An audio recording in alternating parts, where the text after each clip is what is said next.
மனசு ரொம்ப கஷ்டமா இருக்கு. விஜயகாந்த் அவர்கள் வந்து அசாத்தியமான ஒரு மன உறுதி உள்ள மனிதர்.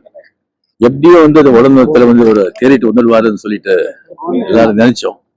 ஆனா சமீபத்தில் நடந்த அவங்க தேமுதிக அந்த பொதுக்குழுவில் அவர் பார்க்கும்போது எனக்கு கொஞ்சம் நம்பிக்கை கம்மியாயிடுச்சு. அவர் வந்து நல்லா ஆரோக்கியமா இருந்திருந்தா தமிழக அரசியல்ல வந்து ஒரு மிகப்பெரிய சக்தியா நிகழ்ந்திருப்பாரு. தமிழ் மக்களுக்கு நிறைய நல்லது பண்ணியிருப்பாரு. அந்த பாக்கியத்தை தமிழ் மக்கள் வந்து இருந்திருக்காங்க. அவங்க ஆத்மா சாந்தி. மனசு ரொம்ப கஷ்டமா இருக்கு.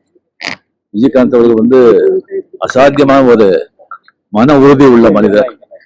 எப்படியோ வந்து அந்த உடல்நலத்துல வந்து ஒரு தேறிட்டு வந்துடுவாருன்னு சொல்லிட்டு எல்லாரும் நினைச்சோம்.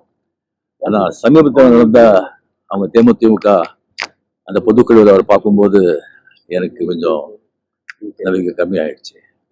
அவர் வந்து நல்லா ஆரோக்கியமா இருந்திருந்தா தமிழக அரசியல்ல வந்து ஒரு மிகப்பெரிய சக்தியா நிகழ்ந்திருப்பாரு.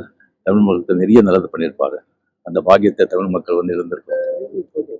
அவங்க ஆத்மா சாந்தி அடையட்டும்.